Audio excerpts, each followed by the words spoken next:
The Mariners are in San Diego. They took the first game against the Padres. Logan Gilbert looked really, really good, and the offense was kind of hit or miss. What has it been like for the Mariners recently, and what can we expect out of them in the future? We'll talk about all of that and more in this episode of the Hit It Here podcast. Hit It Here podcast, episode number 11. Joe, what's going on? I don't know. I just like a boom thing, and I hope no one looks at me and they're only looking at you. I'm good, man. I'm glad we caught a dub in the first game of a 2-game set after a day off, and we get another day off on Thursday after the game today. So much days off for our guys. I don't want to watch more Mariners baseball. I'm kidding, I do. What's wrong with the schedule? I don't get it. But you said offense was hit or miss. 4 runs. I know that's that's like a record for this team right now. Yeah, pretty I good. mean to start the game, other than that first run that was scored with JP scoring. I don't know, man. I mean, they got to Musgrove. They got to his pitch count early. He had which 8 was Ks, nice, right, through 5? But he had 8 Ks. Okay. Which is standard for the Mariners, right? Just swinging at anything and everything that they want to with no regard. No remorse. Yeah, and I'm sure you've seen the graphic, right, of, the top 5 strikeouts or strikeout hitters in baseball right now. You said you watched the video that I made from the stream highlights. I put that graphic in there, so I was driving.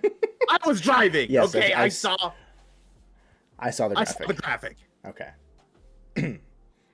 Anyway, You need to call Julio, Teoscar Hernandez, Gino, and Jared Kelenic striking out a lot. We know this. This is not uncommon knowledge. They're swinging at pitches 15,000 feet out of the strike zone. Yes.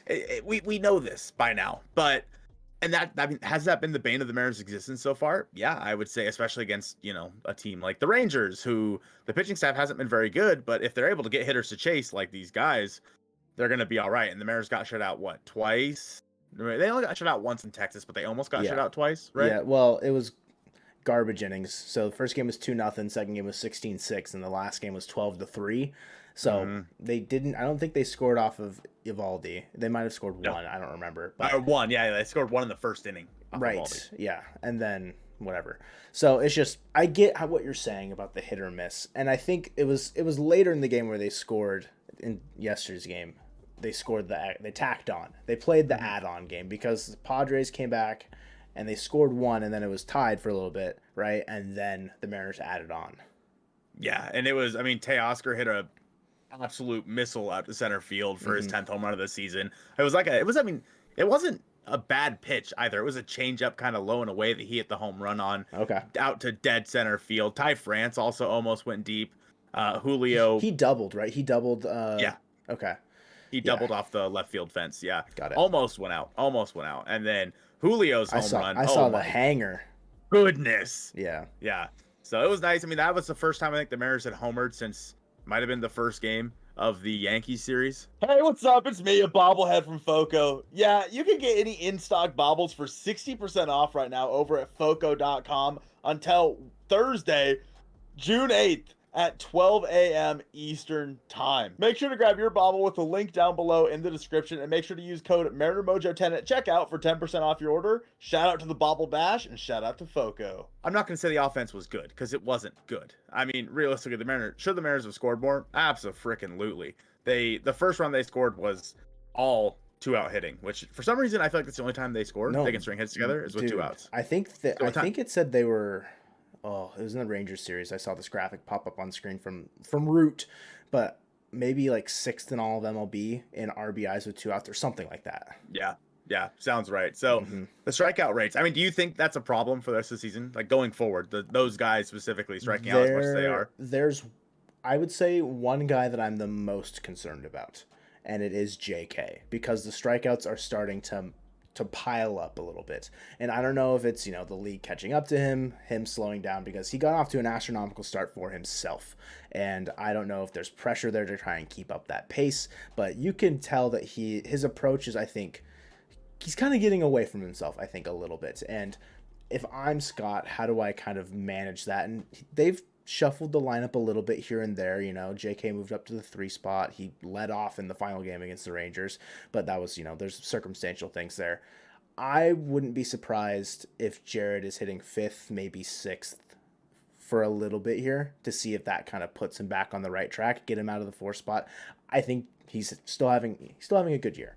It's starting to get to the point where I'm like, okay, don't get in your own head. Please just go back to April, figure it out, because he's the least proven out of those guys that are the high strikeout guys. Gino, we know what he's capable of. Teo, we haven't seen it a whole bunch, but he's shown glimpses, and we know he's been able to do in Toronto. And then Julio won Rookie of the Year for a reason. So that's kind of my idea around the strikeout rates. Is there someone else you have in mind, or is that kind of where you're at too?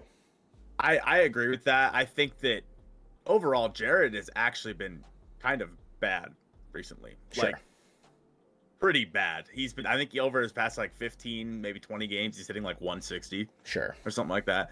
But other than Jared, I don't know, man. Gino is just. Did he have bad ABs tonight or yesterday? Yeah, he didn't look great. He truly did not look great. And I love Gino, but he's missing pitches right down the middle, like 90 poo. You know, they're throwing 90 poo down the middle, and Gino's swinging right through it. And dang, I don't know. I mean, it's something where, again, Gino got off to a slow start in 2022. Yeah. And we know that his last couple years in Cincinnati, he wasn't great. Yeah. But he surprised me. I don't know about you, but he surprised me in 2022 with how 100%. He definitely surpassed my expectations. If I had to go back to myself at the beginning of 2022 when we acquired Winker and Gino, I would have flipped their stats. Maybe not give Winker as many home runs, but in terms of overall production, my head would have been, I mean, a lot of people's minds around that trade was Winker was the premier part of it and Gino was the baggage, and it ended up being the opposite, right? Is this, was that just like a flash in the pan, or how it's working? I'm not ready to write it off yet, but it is. I would understand why it's starting to become concerning for some people. I think at the beginning of 2022, I remember specifically texting you and saying, I think Gino's cut by trade deadline.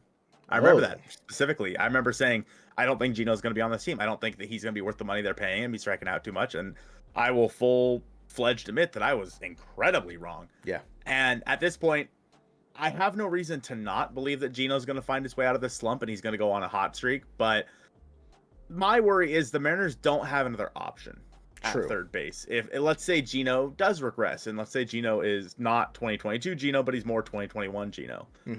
The Mariners don't have another guy to put at third base. Dylan Moore, not a great option. Caballero, not a great option. At least not an everyday great option, right? Right. I think he's played really good defense over there. He's not going to Brian Hayes himself into the lineup every night because he's the defensive wizard. He's not Nolan Arenado, right, with the glove. But he's played a really good third base. And I think his value there alone, yes, it's, never a guarantee that he's going to continue to make these plays. But I think that level of consistency of play over there at third could be enough value there, where if his offense isn't what it was last year, you just shift him down in the lineup maybe a peg or two, and you hope that Cal or Teo kind of step into that role where it's the 30 home run, 85 to 90 RBI guy. And I think both of those guys, if they go on a hot streak, are capable of it. But you said it yourself. You're not ready to write Gino off that he can't go on this hot streak yet. It's just when and if it doesn't happen, those options, like you're saying, are very, very limited. And whether or not we see him get more days off with, Moore being healthy and Caballero showing that he can, be a spot start at third, or just fill in for a day or for, half a game, get Gino a little bit of extra rest.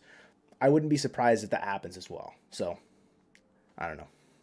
Yeah. And in terms of guys that have been really, really good and been on a hot streak, Logan Gilbert, we got to talk about Logan because he was on fire again yesterday evening against the San Diego Padres. 7 innings pitched. I think he gave up 3 hits, maybe a run. I think he walked 2. Walked 2, struck out 4. Sounds right for that part of the line. Logan has been like sneaky good. Like, don't get me wrong, everyone knows he's been good. Yeah. But I think he's been a little bit better than I expected. Obviously, take out, his last start that he had against the Yankees. Which, yeah.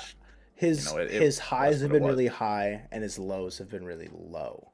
I think is the issue with where some people might be undervaluing Gilbert in terms of where we're at with his development and where he's at in terms of maybe his spot in the rotation. I agree with you. I think he is kind of being undervalued in that way, but it's hard to not see those blow ups and be like, what's happening in those moments? But you kind of forget about all that tonight when you go 7 innings against the San Diego Padres. Albeit they're not performing as well as they would like to, but you can tell there's the power and the star power in this lineup, and Logan Gilbert was able to handle them pretty well yesterday evening. Yeah, and then he was able to hand the ball off to Andres Munoz, making his way back from the injured list. And my goodness, I know that you weren't able to watch it, but he looked incredible up there, pumping 100. He front door to slider on someone. I don't remember who it was. Maybe Brandon Dixon.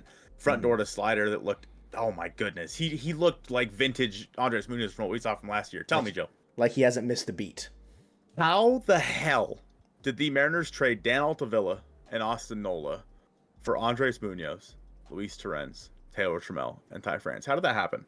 Chills. How? Chills. He did it again.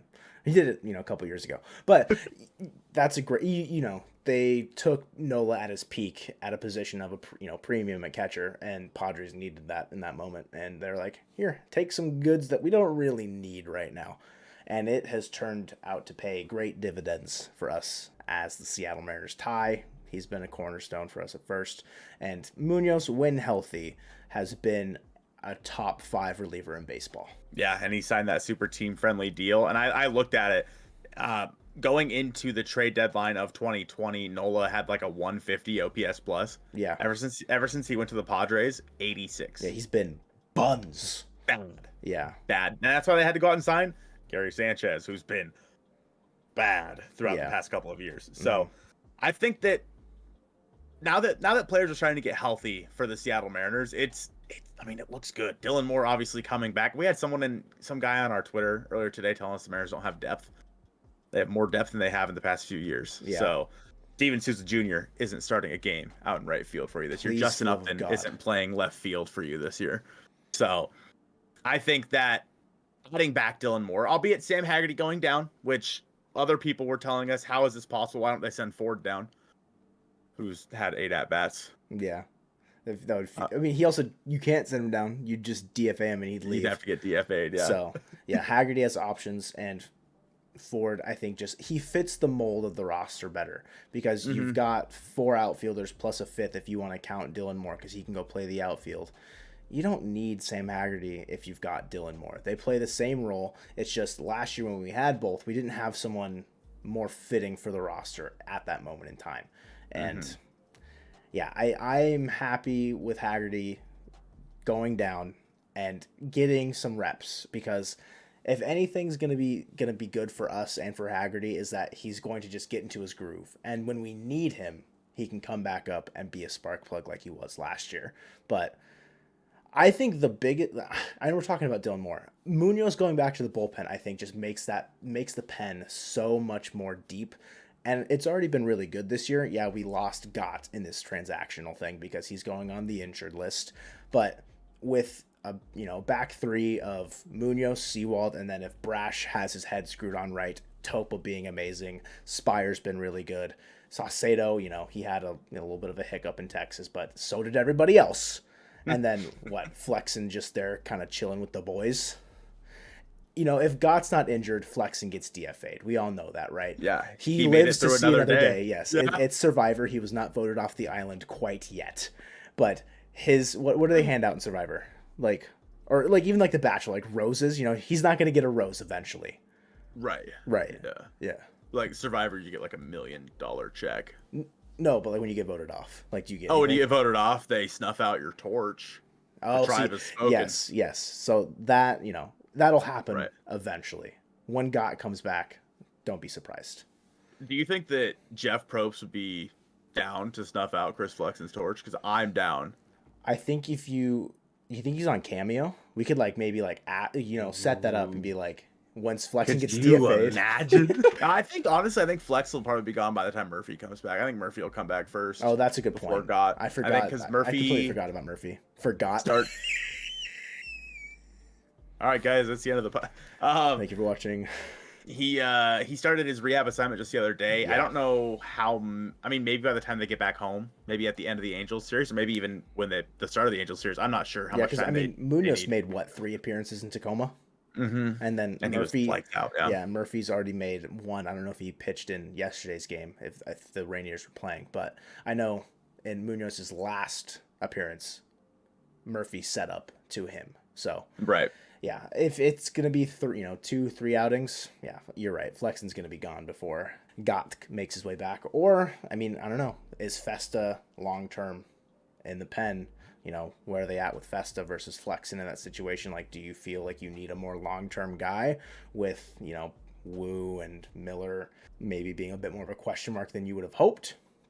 I'm not really sure. Well, yeah, and it sounds like with Marco going out for the next 15 days or whatever it is, Wu's going to be staying in this rotation. I think is what they said. He's going to make another 2 or 3 starts, and then they'll reevaluate. Yeah. So I'll be interested to see how Brian Wu looks in his next start. I think his next start would come against the Angels. Correct? It would. Yeah. Yeah. I think it'd be the first second game or the first game. First game. Something like that. So. Yeah, so I mean, it'll be interesting to see. But with Wu, I mean, you might need if he's anything like he was in the Texas game, which who the heck knows, because the Texas was just such like it feels like an anomaly. It feels like it was not even this year, and it was literally 2 days ago. It does not feel like it happened. Yeah, so maybe a long guy in the pen and Flexen might be the right guy to have just in case Wu doesn't pitch well again. And at that point, we'll know, hey, he needs more time regardless, in my opinion. I think Miller does too, but he's just got thrown into the fire, and they're like, figure it out. And he did for a little while, and now he's kind of gotten hit around a little bit, and we'll see how he comes back from that. But Marco going on the injured list, the good news is they said that it has nothing to do with his UCL, which he had Tommy John on back in 2010, I think it was. Sure. Which is good. 2010. Marco's not. I might be wrong. 13 years ago? Man, I don't know. I mean, Marco's, on the older side, but damn. Maybe I could be very wrong. I don't know. But needless to say, Marco, no UCL damage. Ideally has no UCL damage, no Tommy John, it looks like, for him anyway. And he should be back in the, maybe by All-Star break. Yeah. Possibly. Yeah. And again, is Marco better than Brian Wu at this point? Who knows? We don't know. We'll have to see how Brian Wu does the next couple of starts and see if Marco is, the guy that can come back and give you 6 innings. Start. Yeah. But a guy who is having Tommy John, Joe. Poor guy. Jacob deGrom. Poor guy. That's tough, dude. I saw that. Did we see this coming? Did we see it coming? 100%. Maybe not Tommy John, but the injury, it was written within the contract, it felt like. And I don't know. It's hard, though. He's so broken up in the interview, like talking to reporters about it. And that's just something that just breaks your heart because he's a competitor at the end of the day. You want to see the best in baseball be able to give it their all, and not having the opportunity for that. And yeah, it's in the same division. You might be calling us bootlickers for, we're Rangers fans now. Shut up. That the way that the Rangers are playing, if deGrom is healthy, that's a really good team, right? And it's just a big blow. And yes, they've been playing well. They've done it without him for the last, month. Will that be sustainable? That's kind of the big question everyone's asking about the Rangers. And whether or not, I don't know, is deGrom done? I don't really, it's hard. Verlander's come back from Tommy John like that. So I would, think deGrom can do it, but yeah, it's a big blow. If I'm the Rangers and he's done, could you imagine they had the Prince Fielder thing where he was just done after that big contract? And I think deGrom, let's face it, is probably the best pitcher on the planet when he's healthy. Yes. Problem is he's hardly ever healthy. And again, the Rangers had to know that going into signing him. And we all knew it as around the division. But it just sucks to see. It was the same thing with Altuve when Altuve broke his hand. Yeah, it's a division guy, right? And you're like, oh, well, for our chances, this helps. But at the same time, Altuve is good at baseball, and you want to see the best product on the field every time you go out there. And I don't know, seeing Jacob deGrom hurt again, the baseball fan in me is bummed because watching him pitch is a treat whenever he can pitch. 100%. But again, then you go over to the Mariners fan side of me, you're like, okay, you're looking at a Rangers team that is like 20 games over 500 or something ridiculous. Yeah. Literally hitting like the 1927 New York Yankees, the Murderers Row Yankees with Babe Ruth, Gehrig, etc. It's like, you ask, is this sustainable? The answer, in my opinion, is no. Yeah. First of all, they needed to be nerfed somehow. Nathan Eovaldi has been Jacob deGrom since Jacob deGrom went on the IL, but Nathan Eovaldi has his own injury concerns every single year. He's another guy who cannot stay healthy. So, and the offense, I mean, if you think that Jonah Heim is going to hit 550 with runners in scoring position, I saw that pop up. Crazy. I thought it was a glitch. I thought it was like a misprint. No way someone's batting over 500 with runners in scoring position. Every time I see it with like Gino, I'm like, oh, Gino's hit like 330 with runners in scoring position. Let's go. That's so good. And then I see Jonah Heim. He's like, hold my beer. I'm like, what is going on with that Rangers team? And, you know, they're 900. Leody Taveras is hitting 300. Like, it's crazy. Yeah. We've talked about it. It's unsustainable. And there have been people, listen, I got flamed. All right. I got flamed on Twitter. I did. Because I said the Mariners have been better this year than they were last year. And statistically, that is correct via their record. And people are like, well, they're not going to go have another 14-game hitting streak. And I'm like, you're right. Correct. I even said in our stream that I'll put my bank account on the fact they're not going to have a 14-game hitting streak. Winning streak. But they're already better than they were last year. They don't need a 14-game winning streak to meet their expectations. Am I saying the Mariners are going to win the division? No. At this point, with how good of a start, it's like the Rays, for example. Are the Rays going to win that division? Probably. Even though that whole division is really good. Are the Rays going to win that division? Probably. Are the Rangers going to win this division? Probably. Because they got off to such good starts, insanely unsustainable starts. They'd have to have a historic drop-off now for them to not win the division. But if you're the Mariners, you're like, okay, well, shoot, the Rangers and the Rays are both going to win their respective divisions. The 3 wild card spots, right? The people are like, oh, you're just playing for wild card. Welcome to baseball.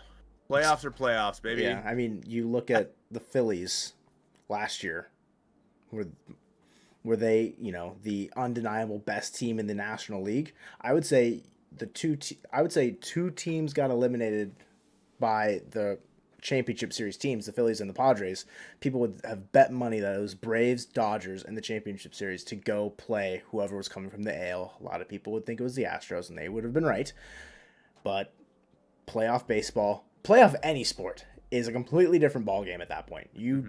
Yeah, you can take anything from the regular season, but when it comes to a 2-game set, a 5-game, anything, it's not related at that point, because whoever gets hot at the right time can go on a run.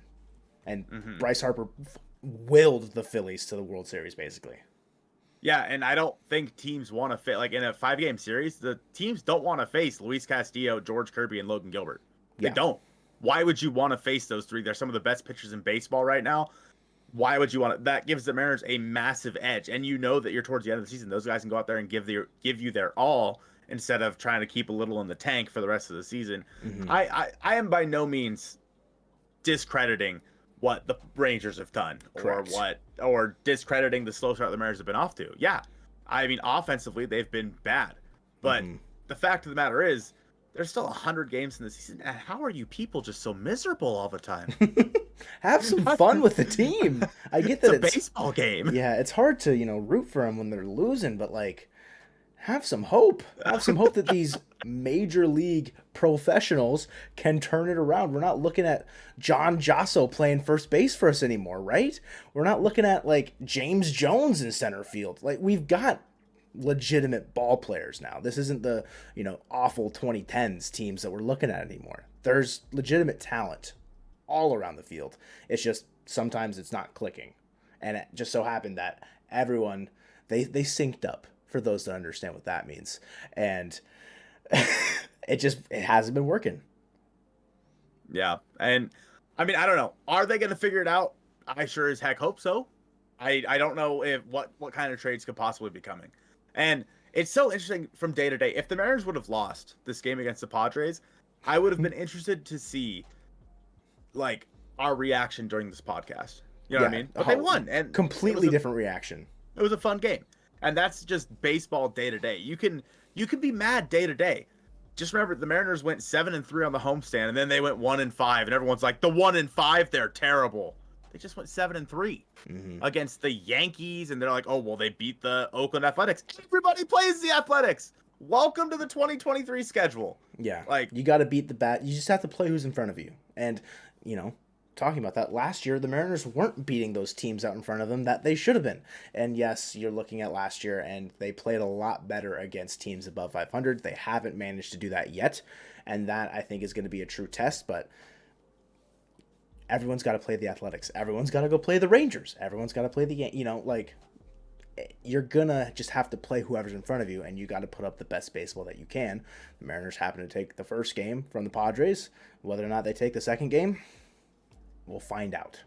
But Game 2 is going to be a fun one. We just faced Nathan Eovaldi, the AL pitcher of the month, and now the Mariners get to go in and face the NL pitcher of the month in Michael Wacha with George Kirby on the mound.